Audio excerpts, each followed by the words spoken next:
striking. What a move! What a play! What a goal! 네, 제가 그 설문조사로 올렸던 보스턴과 플로리다의 7차전 경기 유일하게 이분이 이렇게 나와 있어가지고 제가 뭐라고 불러야 될지 모르겠는데 구독자분 중에 유일한 한 분이 아주 정확하게 4대3 팬터스 승리로 맞추셨습니다. OT 승까지. 네, 올해 대박 나실 거예요. 이 경기 7차전 하기 전까지 봤을 때 한 70%가 보스턴이었거든요. 근데 경기 끝나고 바꾸시거나 경기 결과를 알고 플로리다를 찍으신 분도 계신 것 같아요. 어쨌든 한 70%는 틀리셨습니다. 저를 포함해서 말이죠. 오늘 나눠볼 이야기는 며칠 전에 있었던 1라운드 게임 7까지 7차전까지 갔던 두 경기의 엄청난 업셋에 대해서 한번 얘기를 해보려 합니다. 첫 번째로 이제 콜로라도랑 시애틀 경기를 시애틀이 이겼고, 보스턴과 플로리다 경기는 플로리다가 이기면서 두 경기 모두 엄청난 업셋이 나왔어요. 먼저 시애틀과 콜로라도 경기부터 얘기를 해볼까 합니다. 시애틀이 7차전까지 가서 콜로라도를 이겼습니다. 디펜딩 챔피언을 이겼고, 시애틀은 뭐 지난 시즌 첫 시즌 팀의 프랜차이즈 탄생 첫 시즌까지만 하더라도 완전 약팀이었는데 단 1년 만에 컨텐더 팀으로 올라와서 전년도 우승팀을 이겨버렸어요. 저도 이제 1라운드 예상하면서 콜로라도가 이길 거라고 예상을 했었고, 많은 전문가들도 그렇게 예상을 했을 거예요. 일단 가장 큰 건 바로 골리 싸움이었던 것 같아요. 지금 제가 이 녹음을 하고 있는 이 타임에 이제 그루바우어 선수가 5승으로 하고 있고, 세이브율이 92%가 넘습니다. 시애틀 좋은 팀이었잖아요, 정규 시즌에. 근데 저도 마찬가지고 가장 불안 요소는 바로 골리였죠. 어떤 골리도 세이브율이 정규 시즌에 90%를 넘지를 못했어요. 그루바우어는 지난 시즌도 마찬가지고 받는 연봉에 비해서 너무 안 좋았는데 프로에 가서 이렇게 잘할 거라고는 예상하기가 어려웠죠. 제가 플레이오프 한참 전에 시애틀에 대해서 말할 때도 여러 번 말했지만, 가장 큰 장점은 라인의 밸런스. 1번 라인부터 4번 라인, 이게 1번인지 4번인지 헷갈릴 정도로 좋은 선수들이 골고루 들어가 있다는 거. 다만 이제 스타 파워가 없는 거죠.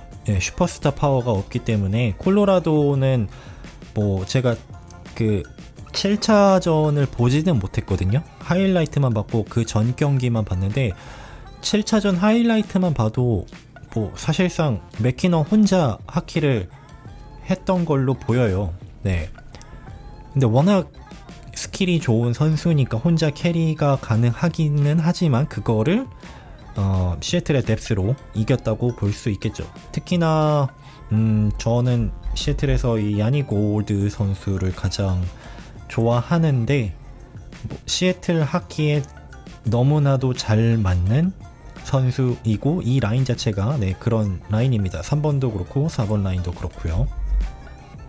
지금 전날 이미 2라운드는 시작을 했어요. 시애틀과 전전날인가요? 시애틀과 댈러스 경기 2라운드 첫 경기를 저는 이걸 띄엄띄엄 봤거든요.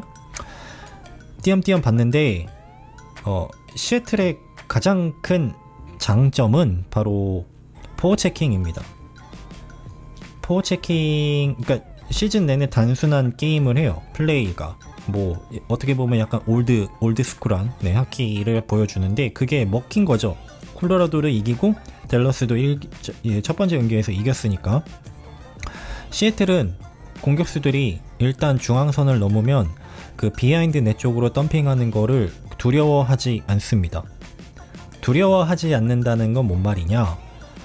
원래는 대부분의 요즘 그 NHL 팀들은 덤핑보다는 컨트롤을 가지고 오펜스 존에 들어가는 걸 좋아해요. 왜냐하면 당연히 통계적으로 퍽을 들고 들어갔을 때 공격 찬스가 덤핑으로 들어갔을 때보다 공격 찬스로 이어질 확률이 4배가 더 많기 때문입니다.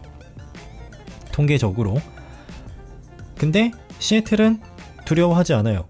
네, 그냥 뭐 높게 덤핑하는 거 아니고요. 그냥 비하인드 넷 쪽으로 쓱 덤핑하고 우르르 들어가서 포워 체킹으로 따내고 거기서 오펜스 존 타임을 얻어서 공격 찬스로 만들어내는 거를 하는데 그게 먹힌 거죠. 정규 시즌에도 먹혔고 콜로라도한테도 먹혔고요. 심지어 이 2라운드 첫 경기 댈러스랑 할 때도 먹히는 거예요. 댈러스는 그게 아니거든요. 그런 스타일로 안 하고 이제 스킬을 가지고 들어가는 팀. 막말로 뭐 오일러스 팬들 계실 텐데 맥데이빗이나 드라이사이틀이 덤핑하고 들어간 적 본 적이라도 있으세요? 저는 정말 기억이 안 나는데 경기를 내내 해도 단 한 번도 맥데이빗이 덤핑하고 들어가는 경우를 보지를 못해요. 왜?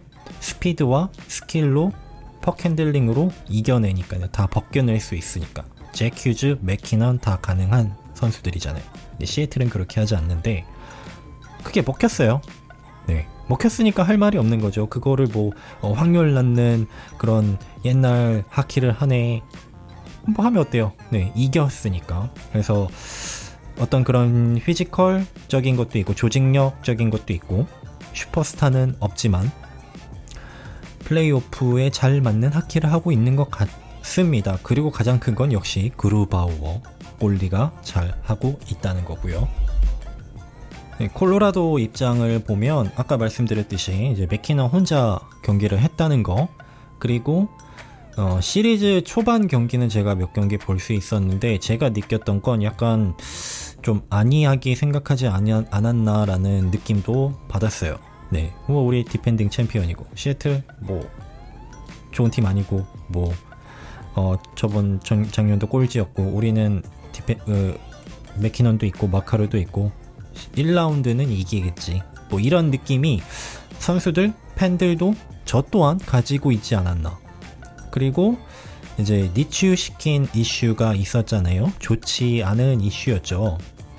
모르시는 분들을 위해서 간단히 말씀드리면 니추시킨 선수가 5차전인가요? 경기하기 3시간 전쯤에 코칭 스텝이 올라가서 호텔 방을 확인해 보니 니추시킨 선수는 없고 그 방에 술이 너무 취한 여성이 있었는데 그 여성은 뭐 우크라이나계 러시아인이었다고 하는데 뭐 말하기에는 뭐 나는 이 나라에 오지 말았어야 해, 뭐 나쁜 사람들이 날 데려왔어, 뭐 이런 식으로 얘기를 했다고 하고 클럽은 뭐 범죄와 연루된 건 아니다 라고까지만 나왔어요. 그리고 니추시킨이 지금 어디 있는지 모릅니다. 경기 전에 사라졌으니까. 그게 그냥 런을 한 건지 아니면 팀이 그냥 보호를 해주고 그냥 여기서 지금 멈춰 있는 건지 모르겠지만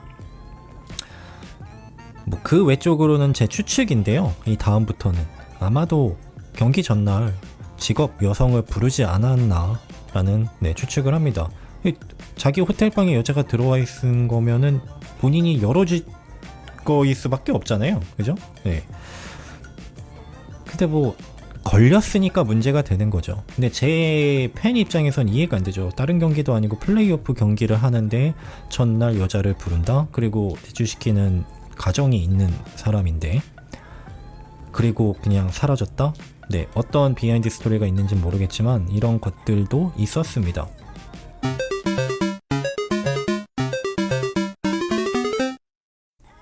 그리고 가장 충격적인 경기는 바로 플로리다와 보스턴의 7차전. 네. 7차전까지 갔을 때도 저는 그래도 보스턴이 이기겠지. 심지어 오버타임 들어갈 때도 3대3으로 오버타임 들어갈 때도 설마 했어요. 아마 대부분 그러지 않았을까 생각이 되는데 왜냐면 보스턴의 정규 시즌이 너무 대단한 걸 넘어서 정말 위대한 정규 시즌을 보냈기 때문이에요. 어떤 전술적인 것들 뭐 이런 거를 논하기 전에 조금 약간 벙찌게 되더라고요. 팬이고 하키 팬 입장에서. 일단 이 시리즈만 보면 3대1로 앞서가던 시리즈를 마지막 이제 3경기를 다 내준 거죠. 다 한 점 차, OT, 한 점 차, 2점 차. 이것도 마지막 골 6차전에 이거 엠티넷으로 하나 먹혔을 거거든요. 기억에 맞다면. 네, 이것도 오버타임으로 7차전 끝났고. 시리즈 자체가 3대1로 리드를 하다가 이거를 뒤집혔다 라는 것도 충격이지만, 그 전에 보스턴의 정규 시즌을 생각해 본다면 많은 도박사나 전문가들이 과연 이 경기를 플로리다가 이길 거라고 예상이나 했겠습니까? 네. 아니 플로리다의 장점이 있죠. 보스턴도 약점이 있죠. 하지만 이게 이길까 질까 걸어 하면 그 누가 플로리다를 걸었겠어요. 네. 그리고 이제 제 개인적으로 벙응 쪘던 이유는 이제 학기를 오래 보다 보니까 그냥 처음에는 그냥 경기 자체가 재밌어서 보지만 나중에는 하나의 과정들로 보이거든요. 뭔 말이냐면 경기를 시작하면 퍽을 따내야 되고, 퍽을 따낼 때 맨 처음에 페이스오프를 하잖아요. 그럼 이렇게 되는 거예요. 이 선수 센터가 나가서 페이스오프를 따낼 확률 1%, 2%. 피지컬 좋은 라인을 내보내서 이 선수들이 포어 체킹을 성공해서 퍽 포지션을 가져갈 확률 1%, 2%. 수비수가 있다면 10번 중에 10번을 막아야 성공하는 수비수인데 한 번 막지 못해서 골을 먹힌다면 그건 실패한 수비수가 되는 거잖아요. 그러면 정규 시즌 82경기를 뛰면서 이 선수가 얼마나 잘 상대 공격수를 막을 확률 1%, 2%. 네. 이런 것들이 1%, 2%, 3% 쌓여서 정규 시즌이 완성이 되고, 그렇게 정규 시즌이 완성이 돼서 시드를 따내서 스탠리컵을 올라가는데, 보스턴이 82경기 중에 61경기인가요? 그걸 이기고 12경기를 졌을 거예요. 정규 시즌에. NHL 역사, 100년이 넘는 역사에 가장 많은 승점과 가장 많은 승을 거뒀습니다. 그러면 다시 과정으로 돌아가서, 그러면 정규 시즌, 그 다음에 오프 시즌, 트레이드, 그 다음에 영입, 트레이드하고 FA 영입하고 단장의 역할이죠. 그러면 지난 1년간 보스턴은 NHL 역사에서 가장 올바르고 가장 어떻게 보면 정답에 가까운 과정들을 겪었던 거잖아요. 역사적으로 그 어느 팀보다도. 이 과정을 얘기했을 때 가장 정확하고 가장 확률 높은 과정을 거쳐서 정규 시즌을 치렀고, 그 팀이 올라왔는데 1라운드에서 탈락한다? 이러면 정규 시즌을 이제 우리는 어떻게 봐야 돼? 나는 이제 어떻게 봐야 되지? 라는 생각도 드는 거예요. 이렇게 되면 정규 시즌 82경기 중에 80경기 이기고 올라와도 1라운드에서 탈락을 할 수도 있을 것 같아요. 어느 팀이든 그럴 수도 있잖아요. 그러면 그동안에 우리가 봐왔던 수많은 단장들과 수많은 감독들이 정규 시즌을 거치면서 해왔던 우리가 상식적으로 생각하는 과정들이 어쩌면 정답이 아니겠다. 또 다른 관점과 또 다른 시야로 정규 시즌을 봐야 되지 않을까. 그럼 그게 뭐지? 이런 생각도 들었어요. 워낙 대단했으니까요. 제가 항상 얘기했지만 플레이오프에서 무슨 일이 일어날지 모르잖아요. 하키라는 종목의 특성상 단 한두 명의 선수가 경기를 끝내는 것도 아니고, 어떤 미친 꼴리가 나와버리면 그 시리즈의 판도가 바뀌는 경우도 있고요. 다른 여타 종목 NBA, MLB보다 업셋, 그리고 0대3으로 지다가 4대3으로 이기는 경기, 이런 역사적으로 봤을 때 물론 그런 경우가 적지만 그래도 다른 스포츠 리그에 비하면 NHL이 가장 많잖아요. 그러니까 업셋이 분명히 나오는데 그게 올 시즌 보스턴이라는 게 정말 믿기지가 않을 정도였어요. 그날 하루는 참 여러 가지 생각이 들었습니다. 플로리다가 잘한 것도 있지만 보스턴이 워낙 잘했기 때문에. 여러분들은 어떻게 생각하시나요? 어떻게 이 시리즈를 보셨나요? 너무 완벽한 팀이었는데 1라운드 탈락? 어떠신가요? 어쨌든 플로리다의 진출, 축하, 플로리다 팬분들에게는 정말 축하를 드리고, 역사에 남을, 네, 지난 적어도 한 20년 정도의 역사에서 길이 남을, 네, 탑3 안에 들만한 시리즈가 아니었나, 플레이오프 역사에서요. 그렇게 생각을 합니다. 네, 일단 오늘은 이렇게 간단하게 얘기를 나누어 보고요. 뭐 궁금하거나 의견이 있으시면 리플을 달아주십시오. 다음 녹음에 반영을 하겠습니다. 몇 가지 공지가 아닌 공지를 드린다면, 이렇게 수요일이나 목요일날 오디오 형식으로 올리겠습니다. 제 개인 스케줄상 그게 가능하고요.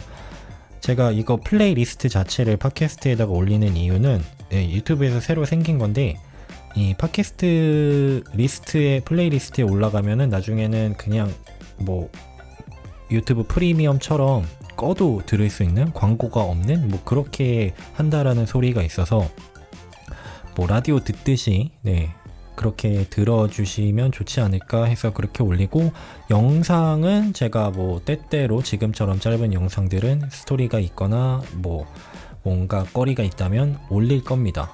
그렇게 알고 계시면 되고요.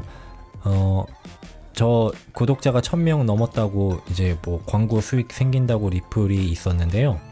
네, 참고로 광고 수익 지금 없습니다. 네, 제가 그렇게 설정도 안 해놨고요. 그렇게 할 마음도 없고요. 한다고 해도 뭐 그렇게 거금이 들어오질 것도 아니기 때문에, 네, 저 영상 보다가 광고가 나오는 건요, 그거 유튜브에서 그냥 다 가져가는 거니까 저에게, 네, 그렇게 뭐 이렇게 상업적으로 생각 안 하셔도 됩니다. 오늘은 여기까지 하고 다음 영상 혹은 녹음에서 뵙겠습니다. 감사합니다.